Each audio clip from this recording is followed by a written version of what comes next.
आज मैं आप लोगों को किष्किंधा कांड का तीसरा सर्ग सुनाती हूँ, जिसमें हनुमान जी का श्री राम और लक्ष्मण से वन में आने का कारण पूछना और अपना तथा सुग्रीव का परिचय देना, श्री राम का उनके वचनों की प्रशंसा करके लक्ष्मण को अपनी ओर से बात करने की आज्ञा देना तथा लक्ष्मण द्वारा अपनी प्रार्थना स्वीकृत होने से हनुमान जी का प्रसन्न होना।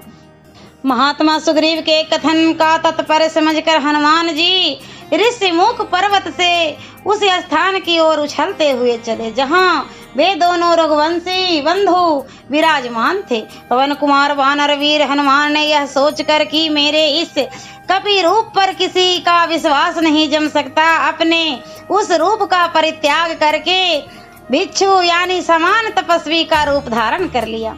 तदंतर हनुमान ने विनीत भाव से उन दोनों रघुवंशी वीरों के पास जाकर उन्हें प्रणाम करके मन को अत्यंत प्रिय लगने वाली मधुर वाणी में उनके साथ वार्तालाप आरंभ किया।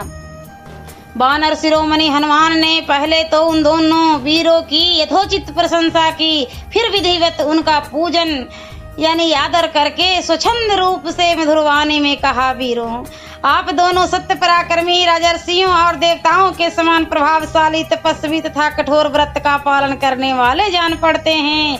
आपके शरीर की कांति बड़ी सुंदर है। आप दोनों इस वन प्रदेश में किस लिए आए हैं? वन में विचरने वाले मृग समूहों तथा अन्य जीवों को भी त्रास देते पंपा सरोवर के तटवर्ती वृक्षों को सभी ओर से देखते और इस सुंदर जल वाली नदी सरीखी पंपा को सुशोभित करते हुए आप दोनों वेगशाली वीर कौन हैं? आपके अंगों की कांति सुवर्ण के समान प्रकाशित होती है। आप दोनों बड़े धैर्यशाली दिखाई देते हैं। आप दोनों के अंगों पर चीर वस्त्र शोभा पाता है। आप दोनों लंबी सांसें खींच रहे हैं। आपकी भुजाएं विशाल है। आप अपने प्रभाव से इन वन के प्राणियों को पीड़ा दे रहे हैं। बताइए आपका क्या परिचय है? आप दोनों वीरों की दृष्टि सिंह के समान है। आपके बल और पराक्रम महान है। इंद्रधनुष के समान महान सरासन धारण करके आप शत्रुओं को नष्ट करने की शक्ति रखते हैं। आप दोनों की प्रभा गिरिराज ऋषिमुख जगमगा रहा है। आप दोनों देवताओं के समान पराक्रमी और राज भोगने के योग्य है। भला इस दुर्गम वन प्रदेश में आपका आगमन कैसे संभव हुआ? आपके ये दोनों धनुष विचित्र चिकने तथा अद्भुत अनुलेपन से चित्रित है। इन्हें स्वर्ण से विभूषित किया गया है, अतः ये इंद्र के वज्र के समान प्रकाशित हो रहे हैं। प्राणों का अंत कर देने वाले सर्पों के समान भयंकर तथा प्रकाशमान तीखे बाणों से भरे हुए आप दोनों के तुनीर बड़े सुंदर दिखाई देते हैं। वीरों, इस तरह मैं बारंबार आपका परिचय पूछ रहा हूँ, आप लोग मुझे उत्तर क्यों नहीं दे रहे हैं?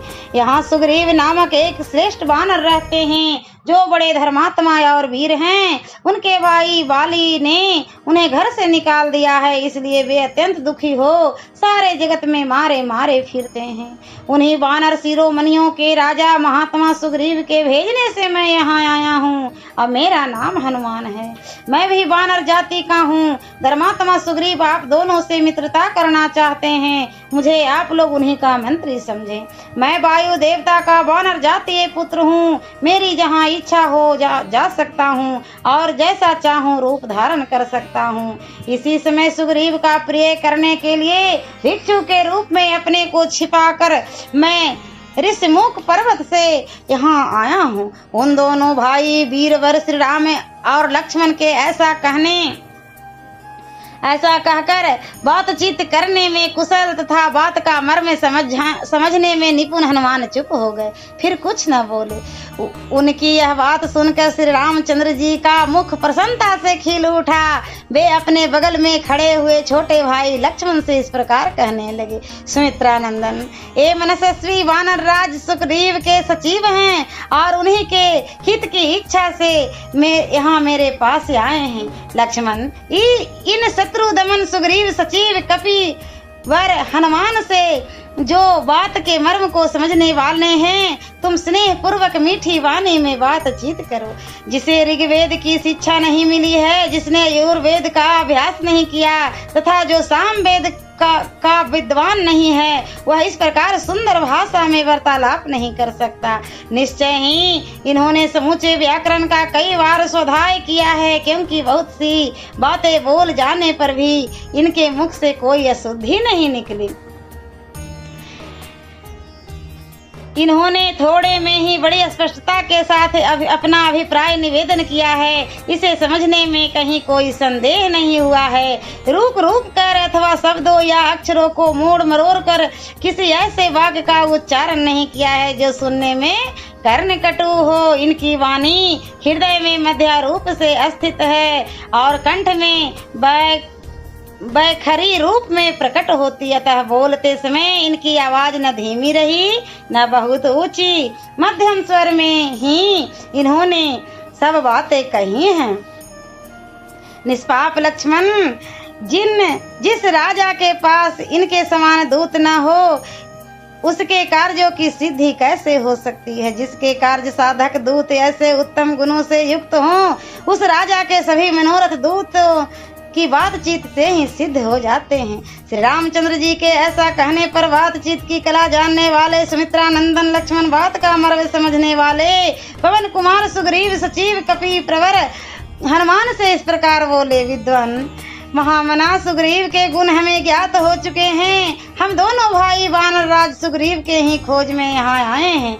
साधु शिरोमणि हनुमान जी, आप सुग्रीव के कथनानुसार यहाँ आकर जो मैत्री की बात चला रहे हैं वह हमें स्वीकार है। हम आपके कहने से ऐसा कर सकते हैं। लक्ष्मण के यह सुकृति सूचक निपुणता युक्त वचन सुनकर पवन कुमार कपि वर हनुमान बड़े प्रसन्न हुए। उन्होंने सुग्रीव की विजय सिद्धि में मन लगाकर उस समय दोनों भाइयों के साथ उनकी मित्रता करने की इच्छा की।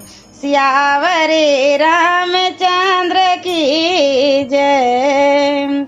और अगले वीडियो में मैं किष्किंधा कांड का चौथा सर्ग सुनाऊंगी।